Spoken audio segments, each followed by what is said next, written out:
आज की जो कहानी मैं आप लोग को सुनाने और बताने जा रहा हूं, ये कहानी का आरंभ ही 1980 से हुआ था। कई बार क्राइम ऐसे भी आते हैं सामने जिसको पहली बार किया गया रहता है। वैसे ही एक क्राइम अपने देश में, भारत देश में पहली बार आया था 1980 में। और 1980 में आने के बाद खुद पुलिस भी हैरान हो गई थी कि इस केस को किस सेक्शन में लिखे, चोरी में लिखे, लूट में लिखे या डकैती में लिखे। पुलिस को भी समझ में नहीं आ रहा था। और उसके बाद ये हर शहर, हर राज्य में फैल गया और वो क्राइम आज भी हर जगह होता है। लेकिन पहली बार ये 1980 में एक राज्य में आया था और वहीं से ये कहानी शुरू होती है। और उसके बाद जहाँ जहाँ पे महिलाएं अकेली पड़ जाती थी, जहाँ जहाँ पे कोई सोना पहन के, कोई कानों में पहन के, कोई गले में पहन के कहीं भी किधर भी जाता था, उसके बाद उसके साथ में झपट्टा मारा जाता था। चैनिंग का मामला सामने आता था। उसके बाद पुलिस भी सोच में पड़ गई। जब ये मामला वहां के चीफ मिनिस्टर और वहां के गवर्नर साहब के पास जब गया, जब इस केस को सीरियसली लिया गया, उसके बाद इसका पर्दाफाश होता है। और उसके बाद हर जगह ये क्राइम आज भी होता है। तो चलिए 1980 की वो मशहूर क्राइम की कहानी आप लोग को सुनाएंगे। उसके आने के बाद ही ये हर जगह क्राइम आज भी होते हैं। तो नमस्ते, आदाब, सत श्री अकाल। आज की जो सच्ची घटना मैं आप लोग को सुनाने और बताने जा रहा हूं, ये घटना कर्नाटक प्रदेश के बेंगलुरु से शुरू होती है। बेंगलुरु 1980 में ज्यादा कुछ आबादी नहीं था। कुल मिला के 30 लाख की आबादी थी और बहुत अच्छा शहर है। हर कोई वहां पे जाके रहना चाहता था, हर कोई वहां पे बसना चाहता था। मतलब कहीं कहीं तक क्राइम की कोई भी निशान नहीं था। उस टाइम मोबाइल का जमाना नहीं था, टेलीफोन का जमाना नहीं था, और भी चीजें जो तो थी, कंप्यूटर, लैपटॉप, ये सब चीज कुछ भी नहीं था। बस जो चीज था वो पहले जमाने का जो सुदर्शन टीवी हम लोग देखते थे, वैसा ही सब था। लेकिन 1980 में एक क्राइम सामने आता है। कुछ महिलाएं रोड पे जा रही होती हैं, तभी अचानक उनके गले से चैन खींच के कोई लेके भागने लगता है, जिससे वो गला कट जाता है।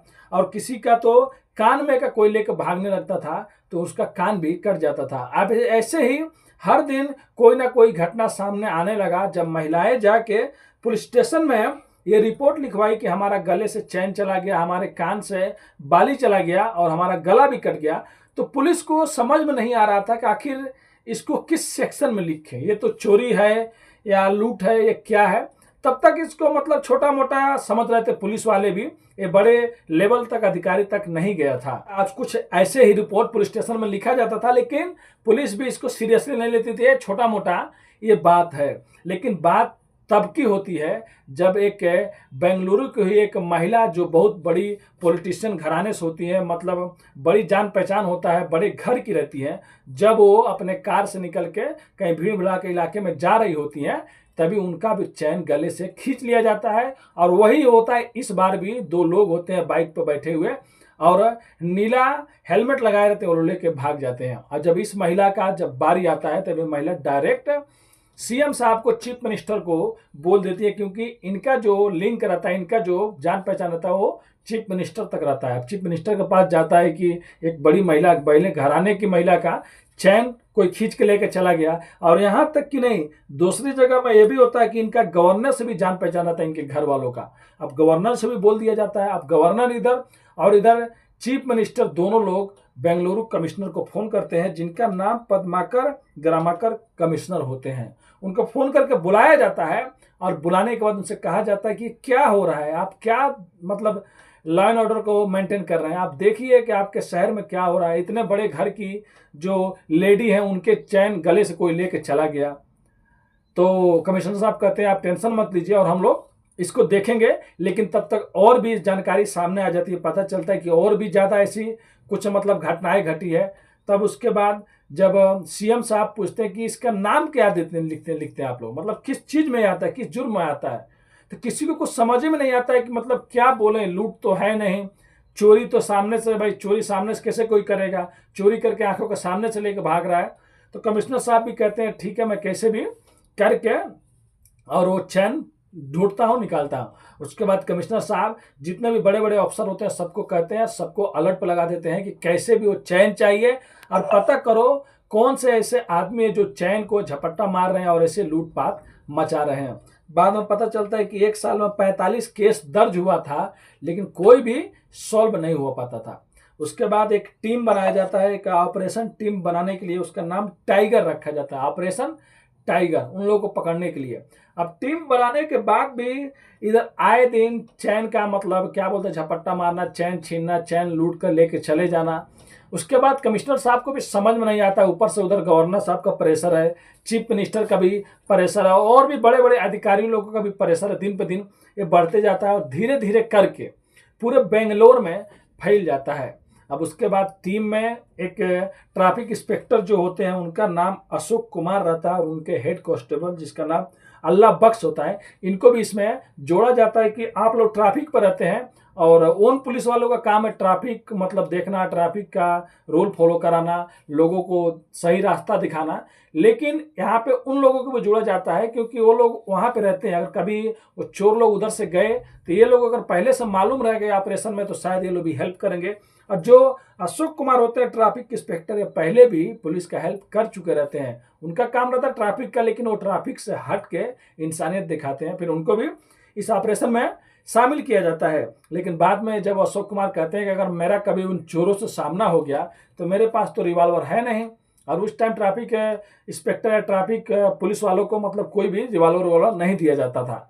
उसके बाद वहाँ के जो कमिश्नर साहब रहते हैं खुद उनके कहने पे एक सर्विस रिवॉल्वर अवेलेबल कराया जाता है अशोक कुमार के लिए। कभी अगर दिख गए, अगर पकड़ सकते तो पकड़ लेना, गोली चलाना पड़े तो गोली चला देना। अब अशोक कुमार को रिवॉल्वर मिल जाता है। इधर पूरा जांच होने लगता है हर जगह बेंगलुरु में, लेकिन वो चोरों लोगों का कोई भी ठिकाना नहीं मिलता था। एक महीने में 10-15 बार तो हो ही जाता था। अब कमिश्नर साहब को भी समझ में नहीं आ रहा था, ऊपर से चीफ मिनिस्टर साहब, गवर्नर साहब ये भी कहते थे कि जब तुम एक छोटा मोटा केस नहीं सॉल्व कर पा रहे हो तुम लोग, तो बड़ा कोई क्राइम हो जाएगा तो कैसे सॉल्व करोगे, कैसे रोकोगे।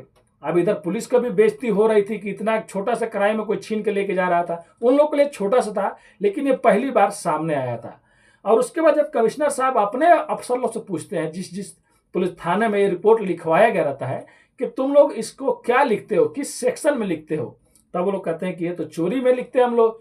तो कमिश्नर साहब कहते हैं ये चोरी कैसे है, वो लोग आंखें के सामने से लेके जा रहे हैं तो चोरी कैसे हो सकता है, जो कानून बना है वो चोरी से नहीं कर सकते हैं। बाद में इसे लूट का और राबड़ी का केस लगाया जाता है, रोबड़ी का, इसमें जान भी जा सकता है। चोरी से ज्यादा इसमें मतलब सजा होती है। अगर वो लोग राबड़ी कर रहा है, गले में से निकाल रहा है, गला कट जाता है, किसी का जान भी जा सकता है। तो राबड़ी का और लूट का केस सेक्शन में दर्ज होने लगता है। उसके बाद एक दिन ऐसा आता है कि 1980 से 2 साल बीत जाता है, 3 साल बीत जाता है, फिर भी ये मामला नहीं रुकता है। लेकिन एक दिन ऐसा आता है कि जो इंस्पेक्टर होते हैं अशोक कुमार, ट्रैफिक इंस्पेक्टर और उनका हवलदार, ये लोग भी परेशान हो गए रहते हैं। तो 1984 में एक 23 अक्टूबर को एक फिल्म लगा रहता है बेंगलोर में। तो कहते हैं कि यार चलो आज फिल्म ही देखेंगे, और फिल्म देखने के बाद जो होगा बाद में देखा जाएगा। उसके पहले जो कमिश्नर साहब रहते हैं एक ऐलान कर दिए होते हैं, जितने भी बेंगलुरु में पुलिस वाले हैं पूरे कर्नाटक में, अगर कहीं भी चैन का कुछ भी छीना वाला है, कान में का बाली का कुछ भी का हो रहा है, तुरंत हाकी टाकी पर मैसेज देगा कि अगर दूसरे वाले पुलिस जिस राज्य में या किधर भी किसी भी साइड में है तो उनको भी खबर सुनाई दे, जिससे पीछा करने में अच्छा रहे। अब ये नहीं है कि यहाँ पे हुआ है तो वहां पे, जहां भी हो तुरंत सबको खबर दिया जाए। अब जो अशोक कुमार रहते हैं फिल्म देखने के लिए चले जाते हैं 23 अक्टूबर 1984 को, और अपना हाकी टाकी अपने साथ में लिए रहते हैं। अब अल्लाह बख्श टिकट कटाने के लिए अंदर गया होता है, तभी एक हाकी टाकी पे मैसेज आता है कि जहाँ पे सिनेमा हॉल देखने गए थे, मतलब सिनेमा देखने गए थे, वहां से थोड़ा सा दूर पे ही चैन का स्चैनिंग हुआ रहता है, मतलब चैन कोई छून के भाग रहा होता है। हाकी टाकी पे आता है कि वो सिनेमा हॉल की तरफ भाग रहा है, वहां से जो पुलिस वाले देखते हैं। अब तुरंत हाकी टाकी सुनने के बाद अशोक कुमार कहते हैं अल्लाह बख्श को जल्दी बैठो, और ये भी बाइक से भागाने लगते हैं। भागने भागते करते रास्ते में जाके देख लेते हैं, क्योंकि हाकी टाकी पे बताया गया रहता था इस कलर का गाड़ी है और इस कलर का वो लोग कपड़ा पहना है। चलते गाड़ी में तो कोई चेंज नहीं कर सकता है, लेकिन यहाँ पे लोग देखते हैं, देखने के बाद उनको रुकने का इशारा करते हैं, लेकिन वो लोग रुकते नहीं है, बाइक भगाने लगते हैं। और उसके बाद जो अशोक कुमार रहते हैं एक फायरिंग करते हैं रिवॉल्वर निकाल के, दूसरा फायरिंग करते हैं, दोनों गोली बच जाता, लगता नहीं है। अब वो लोग भाग ही जाते लेकिन अशोक कुमार जो रहते हैं सब इंस्पेक्टर, वो गाड़ी स्पीड चलाते हैं और अपना गाड़ी ले जाकर उसके गाड़ी में टक्कर मार देते हैं। अब दोनों गाड़ी जैसे टक्कर में लगती है वो गाड़ी गिर जाती है। गिरने के बाद उसमें से एक जो चोर रहता है वो निकाल लेता है चाकू बड़ा सा, लेकिन अल्लाह बख्श और जो अशोक कुमार होते हैं दोनों लड़ते हैं और उन पर काबू पाते हैं। और वहां पर सारे लोग खड़े होके देख रहे होते हैं। तभी हाकी टाकी पर मैसेज जाता है। तुरंत कमिश्नर साहब भी कुछ मिनटों बाद वहां पे पहुंच जाते हैं, क्योंकि कमिश्नर साहब भी अभी बोल कर रखे थे कि यार इतना बढ़ गया, कोई भी घर नहीं जाते थे। कभी कभी तो वहीं पे कंट्रोल रूम में बैठ के सुना करते थे, कहीं से कुछ ऐसा मामला आ जाए जिससे पता चल जाए कि चोर लोग कहाँ पे चोरी कर रहे हैं। अब ऐसे करते करते जब कमिश्नर साहब पहुंचते तो कहते हैं कि आप लोग इतना ज्यादा भीड़ लगाए हैं, आप लोग को बचाना चाहिए था ना, देखना चाहिए था कि 2 पुलिस वाले लड़ रहे हैं और 2 चोर लड़ रहे हैं। तब वहां के जो लोग रहते हैं कहते हैं कि मुझे तो मालूम था हम लोगों को कि यहाँ पे फिल्म शूटिंग होती है, क्योंकि हर आए ना दिन कोई ना कोई रोड पे फिल्म शूटिंग हुआ करता था। अब कमिश्नर साहब हंसने लगते हैं। उसके बाद उन दोनों को गिरफ्तार कर लिया जाता है। गिरफ्तार करने के बाद जेल भेज दिया जाता है, और जेल भेजने के बाद उन लोगों को अदालत 7 साल की सजा सुनाती है। और बाद में ये पता चलता है कि वो दोनों लोग भाई थे, दूसरा कोई नहीं, वो दोनों लोग भाई थे जो बाइक पे और ऐसे चैन का छीनना, गले में से छीनना, कान में से छीनना, बहुत महिलाओं का कान भी कट जाता था, एक काम करते थे, उनको जेल भेज दिया जाता है। लेकिन बाद में वहाँ के जो चीफ मिनिस्टर होते हैं वो 48,000 48,000 अशोक कुमार को देते हैं। उनके साथ में जो रहते हैं उनको भी इनाम दिया जाता है।